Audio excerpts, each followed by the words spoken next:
Bonsoir à toutes et à tous. Bonsoir François-Henri Desharables. Merci Bonsoir. d'être avec nous ce soir.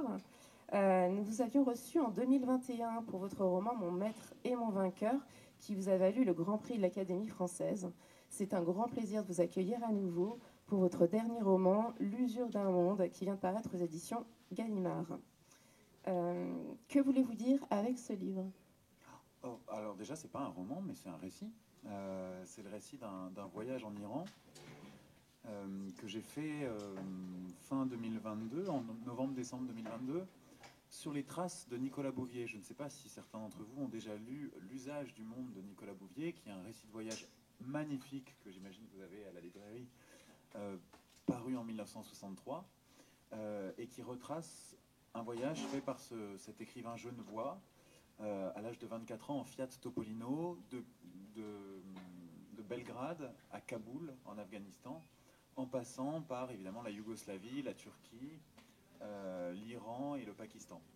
Et quand j'ai lu ce livre, quand j'ai lu L'usage du monde à l'âge de 25 ans, j'étais très très impressionné par la qualité de son écriture.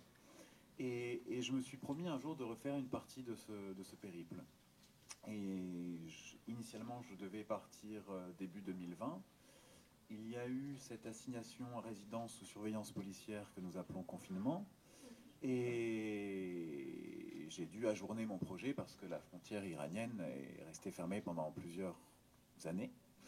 Et finalement, j'ai décidé de partir fin 2022. Or, le 16 septembre 2022, une jeune fille originaire du Kurdistan iranien est venue rendre visite à son frère à Téhéran et estimant qu'elle ne portait pas son voile de manière appropriée, les agents de la police des mœurs l'ont arrêtée. Ils l'ont tabassée dans le fourgon qui l'amenait au commissariat. Elle est tombée dans le coma et elle est décédée quelques jours plus tard. Elle a été enterrée à Saqqez au Kurdistan.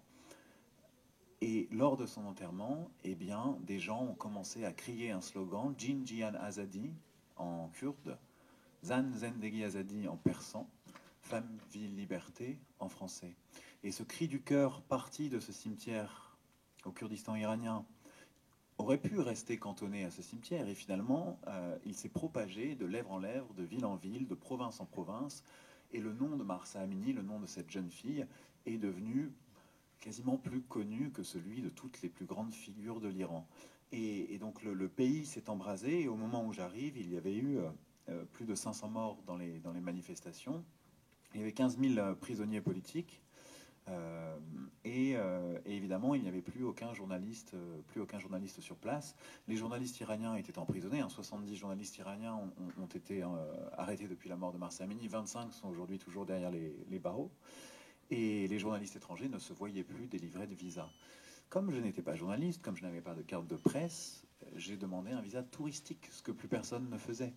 Et j'ai réussi à en obtenir un et je suis donc parti comme ça au plein cœur de la révolte face au régime, face à ce régime liberticide, kleptocratique, c'est-à-dire qui accapare les richesses de son peuple, thanatocratique, qui règne par la mort et par la peur des mises à mort, et qui réprime dans le sang les aspirations de tout un peuple. La semaine dernière, le français Benjamin Brière et le franco-irlandais Bernard Fellan ont été libérés pour raisons humanitaires. Le premier après 3 ans d'emprisonnement et le second après plus de 6 mois. Votre roman, votre récit, s'ouvre sur cet appel de la cellule de crise du ministère des Affaires étrangères qui vous déconseille vigoureusement de partir. Pourquoi prendre tant de risques? J'étais à l'aéroport de Francfort, sur le point l'avion était sur le point de décoller, lorsque j'ai reçu un appel de la cellule de crise du ministère des Affaires étrangères me disant, en gros, descendez de cet avion, n'y allez pas, vous faites face à un risque de détention arbitraire très élevé. S'ils vous arrêtent, ils trouveront un motif, ils vous feront passer pour un espion, ce qu'ils ont fait avec Benjamin Brière d'ailleurs, qui était un jeune Français qui faisait un tour du monde en van et qui a fait voler un drone au-dessus d'un désert et on l'a accusé d'espionnage. Il a passé 3 ans, là il vient d'être libéré, mais il a quand même passé 3 ans dans une détention hyper dure. Et il y avait à ce moment-là 7 Français qui étaient des otages d'État. Il y en a toujours 5 aujourd'hui. Hein. Et bon, d'une part, il était trop tard. j'étais dans l'avion, mon sac était en soute. De toute façon, je savais très bien à quoi m'attendre en allant en Iran, mais j'avais l'impression que je ne pouvais pas vraiment me dérober. J'avais vraiment envie de voir ce qu'il se passait. J'avais vraiment envie de pouvoir, envie de pouvoir témoigner de la situation en Iran et surtout oui, me faire le greffier du courage de la jeunesse iranienne qui est époustouflant, exemplaire et terriblement et assez bouleversant. Donc justement, parlons-en de ce courage. Page 28, vous parlez de la peur qui s'efface au profit du courage. Si vous deviez retenir un moment de votre voyage illustrant ce courage. Bah, il y a plusieurs moments du voyage que je pourrais retenir. Vous savez, il y a une phrase de Milan Kundera que j'aime beaucoup. Il dit qu'il existe sans doute une zone tout à fait spécifique dans le cerveau qu'on pourrait appeler la mémoire poétique et qui enregistre ce qui nous a charmés, ce qui nous a émus et ce qui donne à notre vie sa beauté. Et bien moi, je crois qu'une des images qui demeurera dans ma mémoire poétique, c'est celle d'une jeune fille à Kerman, qui est une ville iranienne. Lors d'un repas de fiançailles dans un restaurant, elle était la seule à ne pas porter de voile et elle était entourée de femmes en tchador. Et un groupe de musique s'est mis à jouer sur des instruments traditionnels. Et en Iran, il est interdit de danser en public. Et cette jeune fille a commencé à claquer dans ses doigts et puis elle a tapé dans ses mains. Et à un moment, elle s'est levée et elle s'est mise à danser et à tourner comme un derviche. Et elle avait de longs cheveux, elle était habillée en orange, elle avait de longs cheveux, et ses cheveux comme ça tournaient au nez et à la barbe des tchadors.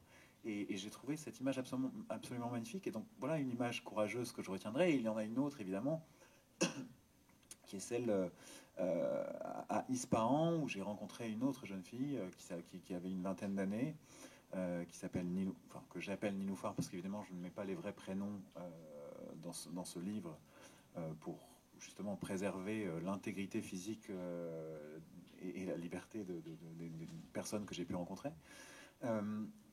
Et on était en train de se promener dans les rues de Téhéran, près de la place Angelab. La place Angelab, c'est l'équivalent de la place Gambetta à Amiens. C'est la plus grande place de Téhéran. Angelab, ça veut dire révolution. Et on était dans une petite rue comme ça, près de la place Angelab, et elle me dit, est-ce que tu veux entendre le merveilleux écho de Téhéran? Et là, elle met ses mains en cornet autour de la bouche, et du plus fort qu'elle peut, elle crie Mark dictator, ce qui veut dire mort au dictateur. Et là, je vois quelqu'un au 3e étage qui ouvre sa fenêtre et qui crie mort au dictateur. Et ensuite, une voiture passe, baisse sa vitre et crie mort au dictateur. Et ensuite, on entend dans une rue parallèle quelqu'un qui crie mort au dictateur. Et j'ai compris comment l'écho se répercutait et comment commencer les manifestations en Iran. Ça n'est pas comme en France, où il y a une déclaration préalable en préfecture, un itinéraire prédéfini, voilà, rendez-vous à Bastille à 14h et on marche jusqu'à République. Ce sont quelques personnes, un groupe d'amis en général, qui se donnent rendez-vous, qui se mettent à crier les slogans, à crier Femme, vie, liberté ou mort au dictateur. Et alors on voit ce qu'il se passe. Parfois rien, parfois ça retombe, et parfois ça prend. D'autres personnes viennent s'agréger à ce petit groupe, ça forme un attroupement, puis si l'attroupement grossit, ça fait une foule. Et si la foule se reproduit de ville en ville, eh bien ça fait un peuple. Et si le peuple continue à manifester, eh bien le régime, la dictature finit par tomber. Et surtout, ces manifestations qui sont des manifestations spontanées, elles sont très éphémères. Elles ne durent jamais plus de 10-15 minutes. Puisque dès que la police arrive, tout le monde se met à courir. Parce que la dernière chose que vous avez envie qu'il vous arrive en Iran, c'est d'aller en prison. C'est un régime qui torture allègrement, qui torture à grande échelle, dont la spécialité est ce qu'ils appellent la torture blanche. C'est-à-dire qu'ils vous mettent dans une cellule minuscule qui fait la taille de cette table, avec un néon à la lumière aveuglante, allumé 24 heures sur 24, qui vous prive de sommeil et finit par vous rendre fou. Ils peuvent vous pendre par les pieds, vous arracher les ongles, ça, ce sont des méthodes de torture classiques. Et puis il y a aussi le viol qui est pratiqué à assez grande échelle. Et on rapporte des cas de jeunes filles qui réclament la pilule pour ne pas tomber enceinte de leur bourreau. On rapporte aussi des cas de viols qui sont filmés à l'intérieur des prisons. Et certaines jeunes filles qui sont ensuite relâchées de prison, on leur dit maintenant si tu bouges un doigt, la vidéo, on va l'envoyer à tes parents. Et certaines se sont suicidées en sortant de prison. Donc voilà ce que c'est la réalité du régime de la République islamique. Et tous les Iraniens que j'ai rencontrés me disaient qu'ils n'avaient pas peur de mourir, mais qu'ils avaient peur d'aller en prison. Et l'une des choses qui m'a le plus ému, justement, parmi ces rencontres, c'est celle d'une jeune fille à Ispahan qui m'expliquait qu'elle se préparait à la prison en apprenant des poèmes. Et je lui ai demandé pourquoi. Et elle m'a dit, eh bien, c'est simple. Si un jour je suis arrêté, si on me prive de ma dignité, si on me prive de nourriture, si on me prive de ma liberté, si on me prive de ma famille, de mes amis, il y a une toute petite chose qu'on ne pourra pas m'ôter et qui restera la part irréductible de mon être et que rien, ni les gardiens de la Révolution, ni les gardiens de la prison, ni les mollahs ne pourront me prendre. Ce sont les vers que je connais et que je me réciterai en attendant la mort ou peut-être la liberté. Eh bien, lorsque vous entendez ça dans la bouche d'une fille de 20 ans, que vous avez presque 2 fois son âge, mais que vous avez bien conscience que vous n'avez pas le quart de son courage, eh bien, la moindre des choses que vous pouvez faire, c'est de témoigner de cela. Et ce sont ces rencontres, finalement, qui m'ont poussé à écrire ce récit, à écrire L'usure d'un monde. Justement, cette jeune femme, c'est Firouzé, qui également s'indigne de voir les influenceuses occidentales qui se coupent une mèche de cheveux par solidarité. Elle trouve ça ridicule. Ben, donc cette jeune fille était très, très impliquée. Elle postait notamment des vidéos d'elle sur Instagram criant des slogans anti-régime, ce qui en Iran est passible de la peine de mort. En tout cas de prison, mais peut être passible de la peine de mort, puisque les chefs d'inculpation sont assez larges. On vous condamne pour inimitié à l'égard de Dieu ou corruption sur terre. Alors on ne sait pas très bien ce que ça veut dire, mais ça veut dire surtout que si vous foutez le feu à une poubelle lors d'une manifestation, vous pouvez être condamné à mort.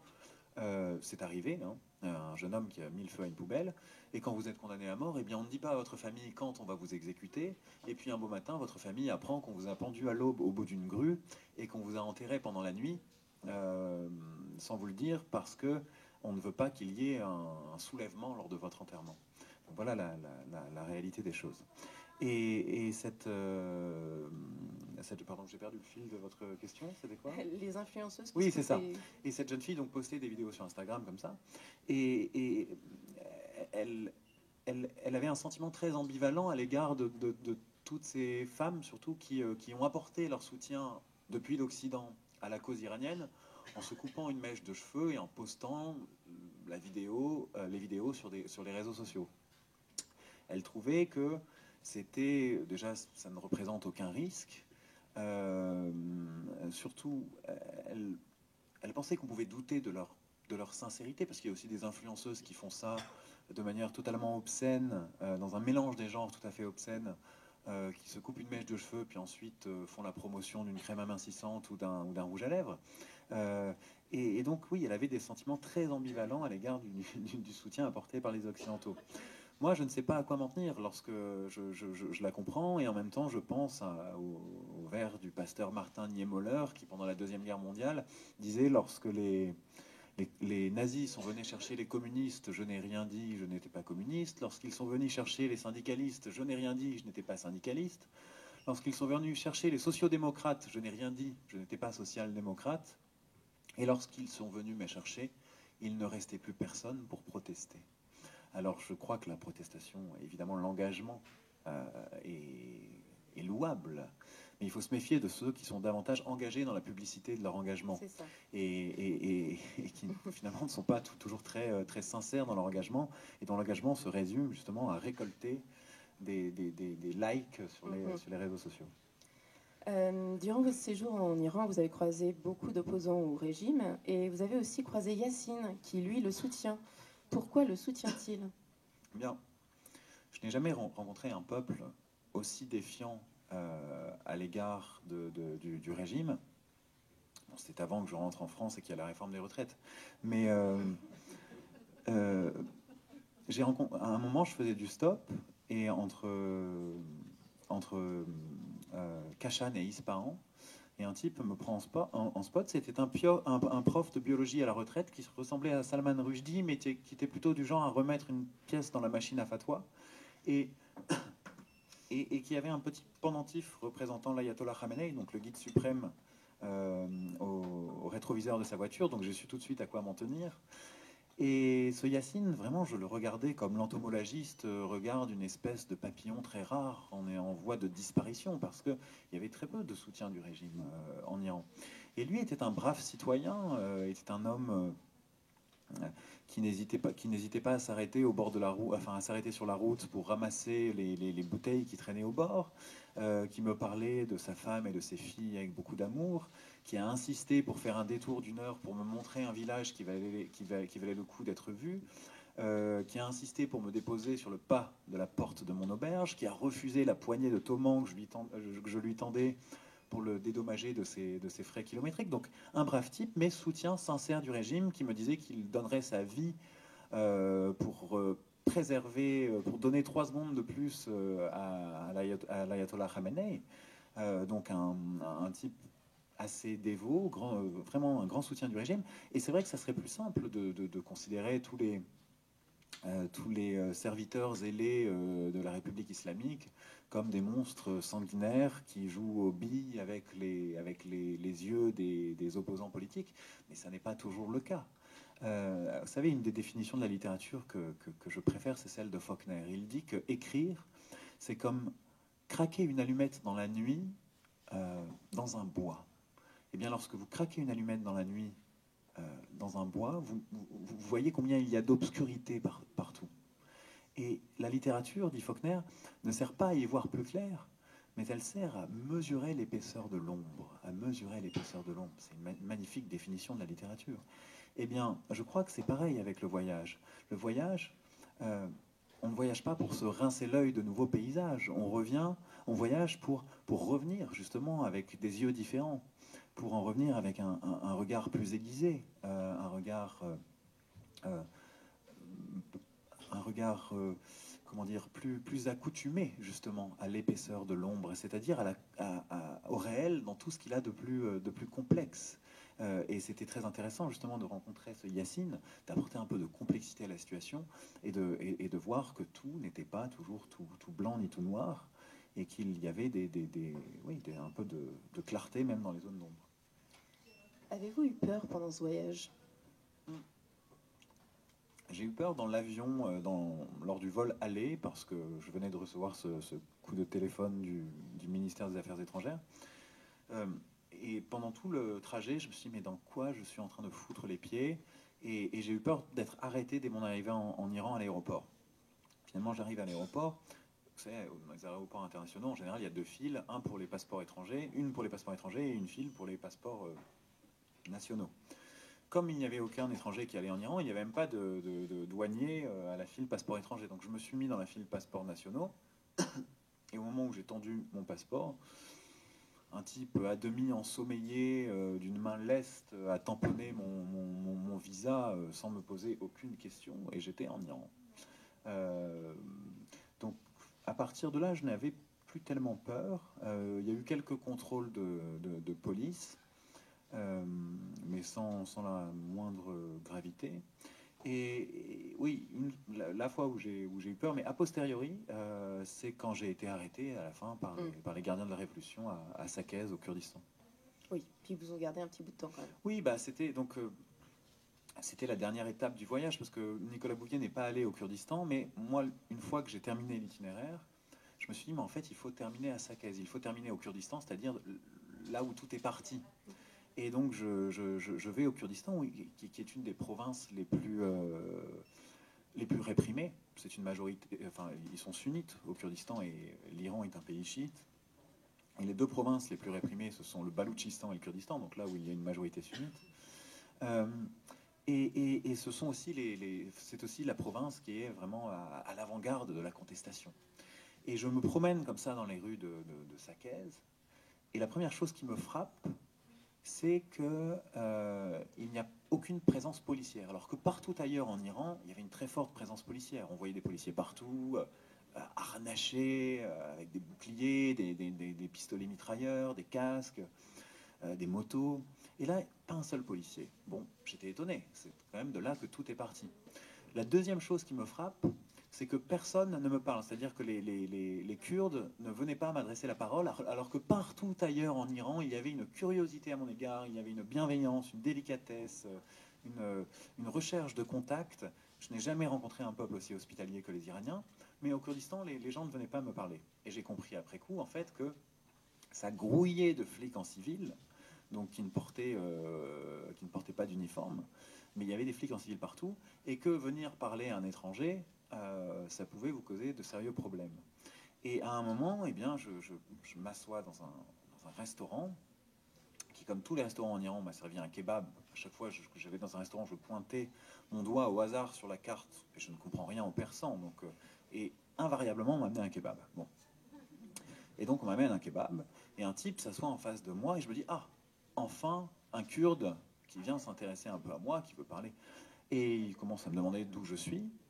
Alors, je lui dis de Suisse, puisque je ne disais jamais que j'étais français. Et ensuite, il me demande ce que je fais ici. Je dis du tourisme, j'ai envie de voir les montagnes. Et après, il me demande quel est mon hôtel. Et là, je commence à me dire, c'est bizarre cette affaire. Et je lui dis, ben, pourquoi? Et là, il m'explique que je suis en train d'être interrogé par les gardiens de la Révolution. Et j'essaye de ne pas perdre la face. Et le matin même, j'étais allé au cimetière, j'avais pris des photos du cimetière. J'avais encore quelques conversations avec des Iraniens dans mon portable. Et je me dis, il faut absolument que j'aille effacer ça. Je le laisse me poser encore quelques questions. Et je lui demande l'autorisation d'aller aux toilettes. Autorisation qu'il m'accorde, je vais aux toilettes. Et là, j'efface l'application Skype, qui est la seule qui fonctionnait en Iran sans VPN, c'est-à-dire sans avoir essayé de contourner la censure. J'efface les photos que j'avais prises le matin même, je les efface du dossier supprimé, j'ai cette présence d'esprit. J'essaye d'appeler mon père, qui bien sûr ne répond pas, pour lui dire que s'il n'a pas de mes nouvelles dans 24 heures, qu'il appelle l'ambassade de France et qu'il appelle Brigitte Fouret pour mettre mon portrait au fronton de la mairie d'Amiens avec un décompte du nombre de jours. Et puis bon, bah, je retourne dans la salle et là, 2 autres gardiens de la Révolution étaient là. Ils me prennent et ils m'emmènent à 300 mètres de là dans un garage. Il se trouve qu'il n'y a plus de commissariat qui ont pignon sur rue à sa caisse parce que les gens prennent des cocktails Molotov et les balancent dessus. Et donc ils ont des centres de détention clandestins qui sont aussi des centres de torture clandestins. Et là commence l'interrogatoire qui dure plusieurs heures avec les questions. Alors en même temps, de toute manière, moi je ne pouvais pas m'empêcher de voir tout l'absurde de la situation parce que eux ne parlaient pas anglais, moi je ne parlais pas un mot enfin je parlais quelques mots de farsi que j'avais appris au cours du voyage, mais bon, ça ne nous permettait pas de parler de la réminiscence de l'apostiche dans les vers malaméens. Enfin, c'était quand même mon vocabulaire persan était très limité. Et donc, ils posaient leurs questions sur une application de traduction. Et moi, j'y répondais en anglais et ensuite le téléphone, il traduisait en persan. Sauf que comme le gouvernement ne veut pas que les citoyens puissent facilement envoyer des vidéos des manifestations, la bande passante est considérablement limitée en Iran. Si vous voulez regarder une vidéo en Iran, ça prend des plombs. Enfin, si votre sœur vous envoie sur WhatsApp une photo de sa fille fêtant son premier anniversaire, vous la recevez le jour où elle passe le bac. Enfin, c'est vraiment... Et donc, la traduction prenait des plombs. Enfin, c'était vraiment... Donc, cet entretien a duré plusieurs heures et se faisait dans le silence le plus absolu. Et ensuite, ils m'ont demandé à regarder mes photos. Enfin, ils ont regardé toutes les photos de mon téléphone. Ils m'ont pris en photo, ils ont pris mes empreintes. Ils ont fini par me faire signer un truc et ils m'ont signifié que le voyage était fini, que j'avais 24 heures pour quitter le Kurdistan et 72 heures pour quitter l'Iran. Sans quoi, ils m'offriraient le gîte et le couvert à la prison d'Evin, qui est celle où sont détenus les prisonniers politiques, où il y a une petite cour pour les promenades et à côté une autre pour les exécutions. Et quand tout ça se passait, j'avais pas peur parce que j'avais mon esprit très aiguisé, très affûté pour essayer de bien répondre aux questions, notamment à la question que je redoutais le plus, quel est votre métier? 2 options s'offraient à moi, les prendre vraiment pour des cons ou les prendre modérément pour des cons. J'ai choisi de les prendre modérément pour des cons, c'est-à-dire que je n'ai pas menti. J'ai dit que j'étais écrivain, puisque bon, quelques clics sur Internet suffisaient à leur prouver que j'étais écrivain. Mais je voulais qu'ils aient l'idée que, surtout, je n'allais pas écrire sur mon voyage, que j'étais... donc je leur ai dit, comme mon dernier roman était une histoire d'amour, l'histoire d'une passion amoureuse, je leur ai dit love novelist, donc écrivain d'histoires d'amour, quoi. Donc ils ont dû dire, oh, so French, le type écrit des bluettes, il ne va pas porter préjudice à la République islamique. Finalement, c'est passé crème, et puis je pense que j'avais affaire finalement à des types qui n'étaient pas très zélés dans leur... Cherchez pas à faire du Et zèle. il se trouve qu'il y a chez les gardiens de la Révolution aussi des dissensions, c'est-à-dire que tous n'ont pas envie de pratiquer une diplomatie des otages. Mais donc, finalement, bah, j'ai pu partir, et c'est dans le bus entre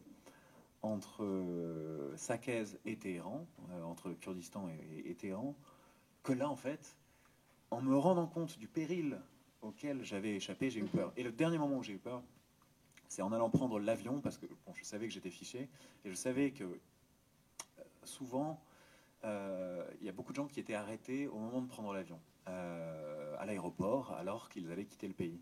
Donc j'avais fait exprès de prendre un vol à 2 h du matin en me disant que bon, la nuit, il n'y avait peut-être pas que ça à faire. J'avais pris le soin d'effacer évidemment tout de mon ordinateur et de mon téléphone. Et bon, et ça s'est bien passé, et j'ai pu arriver à temps pour regarder la finale de la Coupe du Monde qu'on a perdue. Est-ce que vous pourriez nous parler du Sighet, s'il vous plaît? Le Sighet, c'est une merveilleuse souplesse de la morale chiite, qui est un contrat de mariage temporaire, qui peut durer quelques heures, qui peut durer quelques années, et qui vous permet d'avoir des relations sexuelles en dehors de la sphère conjugale. Et moi, j'ai rencontré à Yazd un mollah, un apprenti, enfin non, un mollah, lui était un mollah, qui donnait d'ailleurs des cours dans une madrasa, dans une école coranique, à des apprentis mollahs afghans d'origine hazara. Et ce mollah m'expliquait qu'il avait une copine à Londres, mais que lui baisait vraiment allègrement, et il était très content de m'en faire la confidence. Et je dis, mais attends, c'est pas contraire à la morale chiite? Il me dit, non, mais attention, à chaque fois, je fais un sighet. Et donc, il m'explique ce que c'est, ce contrat de mariage temporaire. Et en fait, normalement, pour faire un sighet, il faut passer devant un mollah. Sauf que lui-même étant un mollah, il s'accordait la permission de pouvoir avoir des rapports extra-conjugaux. Je trouvais que c'était, enfin, une sorte vraiment de souplesse de la morale, oui, c'est extraordinaire. C'est plutôt pas mal. Vous êtes marié? Dans votre dernier roman, donc dans Mon maître et mon vainqueur, pardon, vous écrivez de ne pas faire de réalisme à la Stendhal. Vous le dites à nouveau ici. Pourquoi? Non, mais Stendhal a une définition du roman. Il dit c'est un miroir que l'on promène le long d'un chemin. Bon, si on veut, mais c'est une définition qu'on pourrait surtout prêter au récit de voyage, finalement. C'est ça, c'est exactement la définition qu'on pourrait donner au récit de voyage. Le voyage est un miroir que l'on promène le long d'un chemin, s'y reflètent des visages, des paysages, certains qui nous marquent, d'autres qu'on oublie, et ensuite on essaye de les restituer le plus fidèlement possible, le plus justement possible, à travers une sensibilité qui nous est singulière, à travers une écriture qui nous est propre, qui découle justement de la façon que l'on a de regarder les choses, qui elle-même résulte d'une façon qu'on a d'être au monde. Là, c'est ça pour moi un bon récit de voyage. Mais je trouve que la définition de Stendhal s'applique davantage au récit de voyage qu'au roman. Et pourtant, vous avez une écriture qui inclut le lecteur au plus profond de l'histoire. Que nous soyons sur les pas de Romain Gary à Vilnius, au cœur de Paris pour célébrer l'amour et la poésie, ou en Iran, au pied de ce cyprès dont on pourrait presque sentir l'essence. Cette scène m'a émue. Pourquoi nous la faire vivre? Cette scène, c'était la scène du cyprès. C'était à Abarkou, qui est un tout petit village où personne ne va, où personne n'irait s'il n'y avait pas ce cyprès qui a 4500 ans, qui est l'un des plus vieux arbres du monde. Et donc, lorsque je m'y suis retrouvé, c'était très émouvant parce que le soleil se couchait derrière le cyprès et il y avait un jeune homme qui ressemblait coiffé à la Elvis, qui avait une guitare et qui s'est mis à entonner Baraye. Et Baraye, c'est une chanson qui a été composée fin septembre 2022 par un chanteur iranien issu d'un télécrochet, une sorte de starak iranienne, et qui est devenu l'hymne de ce soulèvement populaire. C'est une très très belle chanson.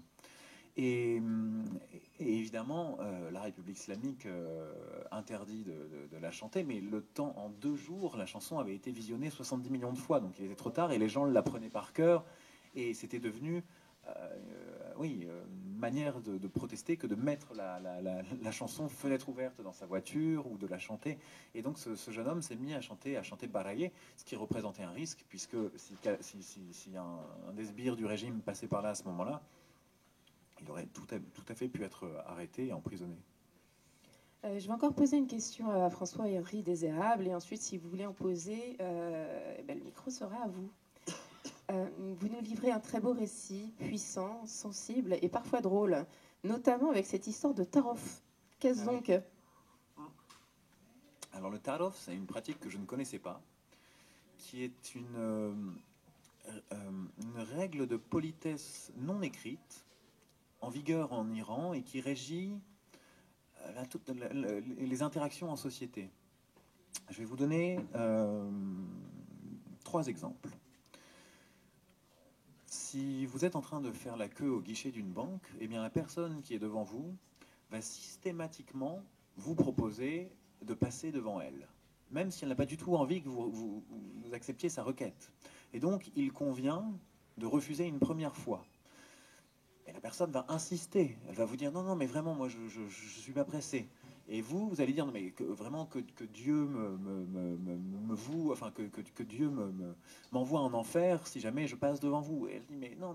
Et donc, il y a une sorte d'échange de salam alek, comme ça, de politesse excessive. Et puis, au final, chacun reste à sa place.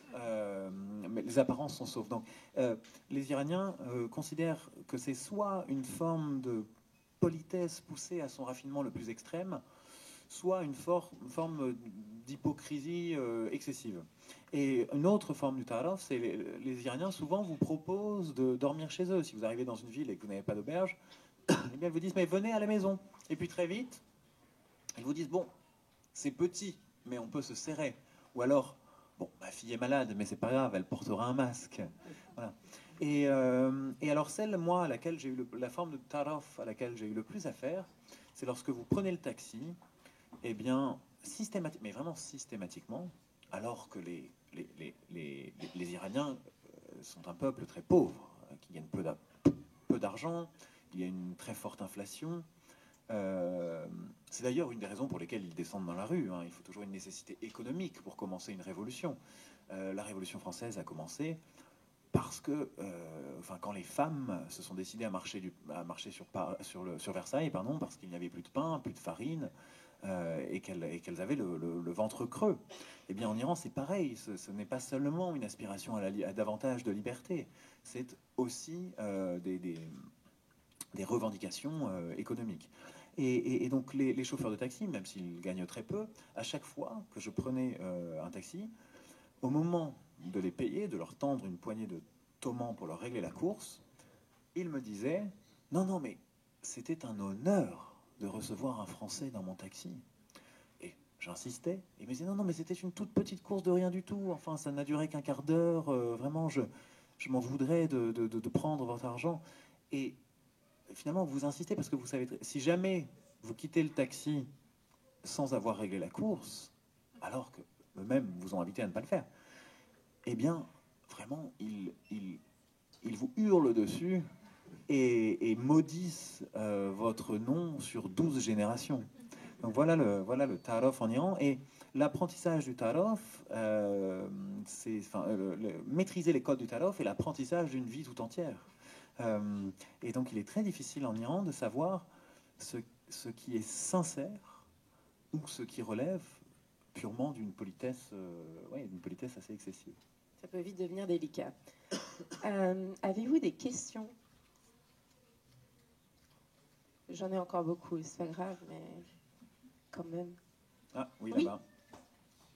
Est-ce que, François-Henri, ce voyage a modifié ton regard sur la France?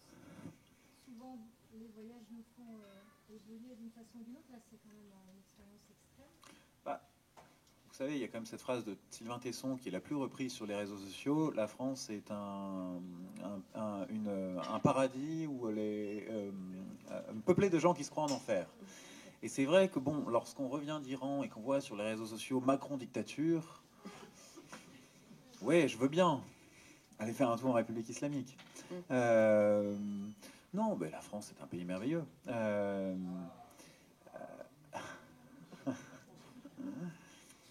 Attention, c'est pas du tout une approbation de la politique d'Emmanuel Macron, je vous le dis. Mais bon, c'est indécent de comparer des pays tels que l'Iran à la situation en France. Et je le dis parce que j'ai pu lire ça, donc c'est vraiment indécent. Mais non, enfin, j'ai pas tellement changé mon regard sur la France, j'ai changé mon regard sur l'Iran, mais surtout j'ai été très impressionné par le courage, le courage inouï de cette jeunesse iranienne. Parce que ce sont des jeunes qui descendent dans la rue, ce ne sont que des jeunes qui manifestent. Des étudiants et des lycéens. Alors, la population apporte son soutien comme elle peut. Il y a les commerçants qui se mettent en grève, hein, les bazaris, donc les commerçants du bazar qui baissent le rideau, parfois 3 jours d'affilée. Et lorsque le bazar décide de se mettre en grève, ça asphyxie l'économie en Iran, donc c'est très dangereux pour le pouvoir.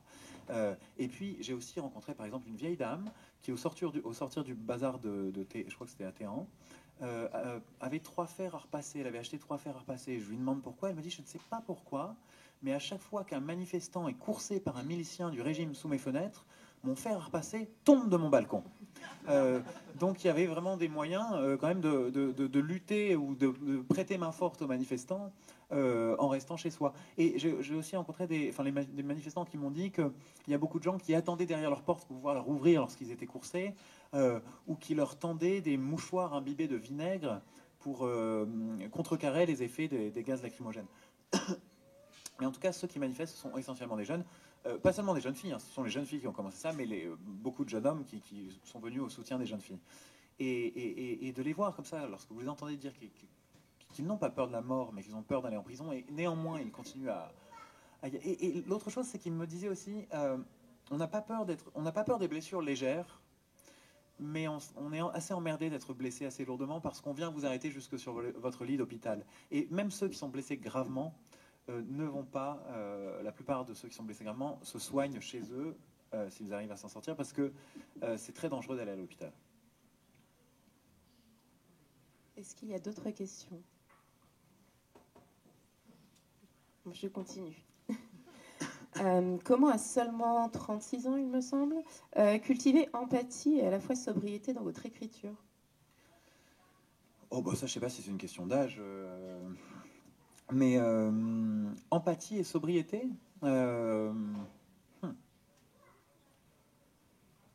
comment? Je sais pas. Je suis bien incapable de répondre à cette question. Je ne sais pas. Je suis. Non, mais je pourrais faire la même réponse que j'ai faite tout à l'heure, donc j'ai pas envie d'être redondant.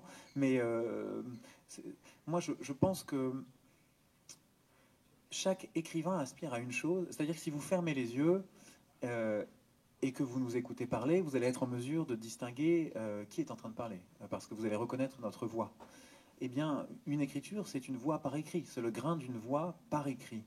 Et je crois que chaque écrivain aspire à ce qu'un lecteur ayant déjà lu l'un de ses livres puisse ouvrir le dernier livre sans lire le nom de l'auteur sur la couverture, et en quelques phrases ou en quelques pages se dire: ah tiens, c'est tel écrivain, c'est du Proust, c'est du Céline, c'est du Flaubert, c'est du Romain Gary,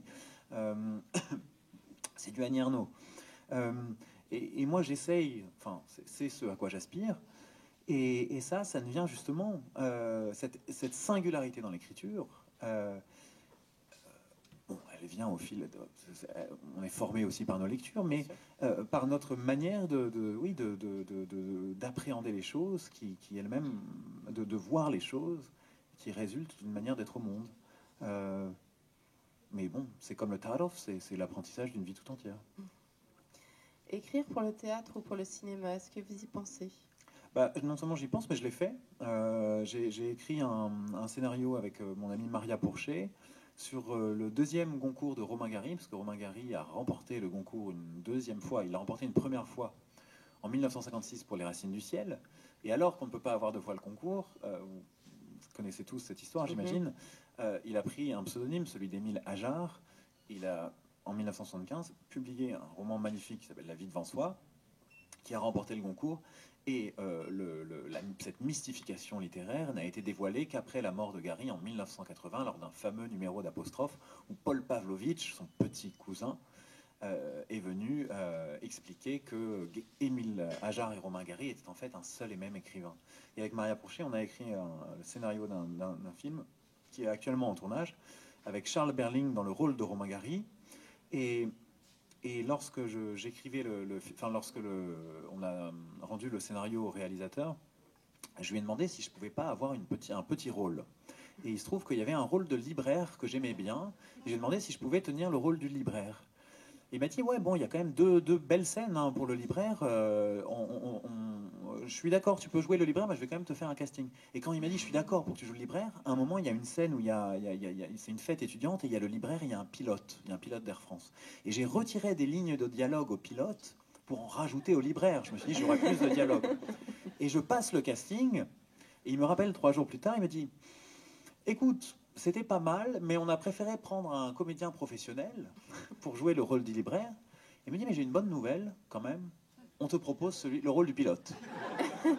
Et donc finalement, eh bien, je me suis auto-saboté et j'ai une scène où je prononce 3 lignes. Je peux vous le faire? Avec plaisir. Il y a une jeune fille comme ça qui me prend par la main. Je lui offre un bouquet de fleurs. C'est dans une fête étudiante. Elle veut me présenter Romain Gary. J'arrive, je tends la main à Charles Berling. Je dis, alors je suis pilote, hein, je suis habillé en pilote d'Air France en plus, donc et je dis, Romain Gary, alors j'admire Romain Gary, parce qu'il était dans les forces aériennes françaises libres, je dis, Romain Gary, et là je me tourne vers la jeune fille qui adore les pilotes, et je lui dis, les FAFEL, les forces aériennes françaises libres, vous étiez l'un des premiers, et là la jeune fille se rend compte que Gary était pilote, et elle me rend le bouquet de fleurs, et elle commence à draguer Gary. Voilà mes débuts au cinéma. Alors, on a hâte de voir ça. Ouais, moi j'ai hâte de monter les marches à Cannes, prix d'interprétation. Quel est votre livre de chevet actuel? C'est une bonne question. Ah ben, un truc tout à fait fascinant. Je suis en train de lire un livre, je ne sais pas si vous avez déjà entendu parler de ça, Roméo et Juliette, que je n'avais jamais lu.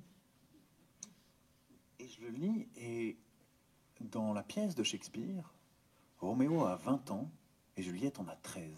Je me dis, mais il faudrait imaginer un roman qui s'appellerait Être ou ne plus être, où un prof déciderait d'enseigner Roméo et Juliette à des adolescents, et un parent d'élève commence à mener une croisade anti-Shakespeare parce que Juliette avait 13 ans et Roméo en avait 20.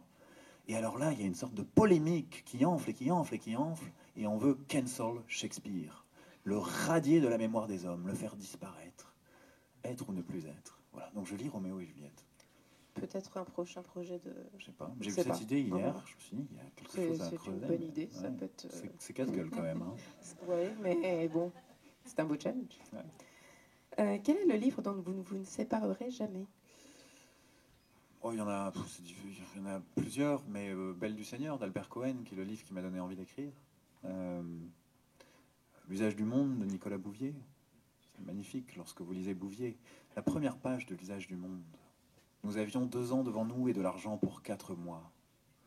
Le programme était vague, mais dans de pareilles affaires, l'essentiel est de partir.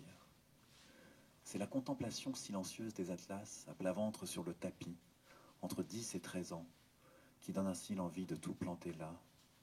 Songez à des régions comme le Banat, le Cachemire, la Caspienne, aux musiques qui y résonnent, aux idées qui vous y attendent, aux regards qu'on y croise. Lorsque le désir résiste aux premières atteintes du bon sens, on lui cherche des raisons, et on en trouve qui ne valent rien.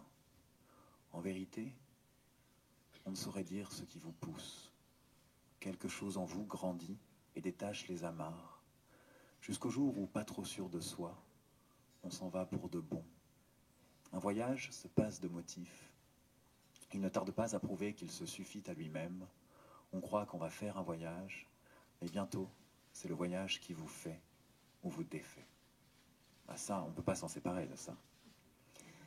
Et je souhaiterais qu'on continue sur Nicolas Bouvier et que vous nous fassiez la citation en préambule de votre texte et que vous nous fassiez le constat également suite à votre voyage. Oui, en épigraphe de ce livre, j'ai placé une phrase de l'usage du monde. Bouvier dit ici où tout va de travers. C'est en 1963 qu'il écrit ça. Ici où tout va de travers, nous avons rencontré plus de délicatesse, nous avons rencontré plus d'hospitalité, de bienveillance, de délicatesse et de concours que 2 persans en voyage n'en pourraient attendre de ma ville où pourtant tout va bien. Eh bien, c'est vrai qu'à 70 ans d'écart, cette phrase, je pourrais l'écrire mot pour mot, et c'est l'une des raisons pour lesquelles je l'ai reprise, je l'ai placée en épigraphe de ce livre, parce que ce que je disais tout à l'heure, l'hospitalité du peuple iranien est sans commune mesure, sans commune mesure. François-Henri Désirat, je vous remercie pour ce moment partagé ensemble. Merci à vous également d'être venu. Je vous invite à vous rapprocher pour partager un moment avec Monsieur Désérable et faire signer vos livres. Merci beaucoup à tous. Merci Très bonne à vous. soirée. Merci beaucoup.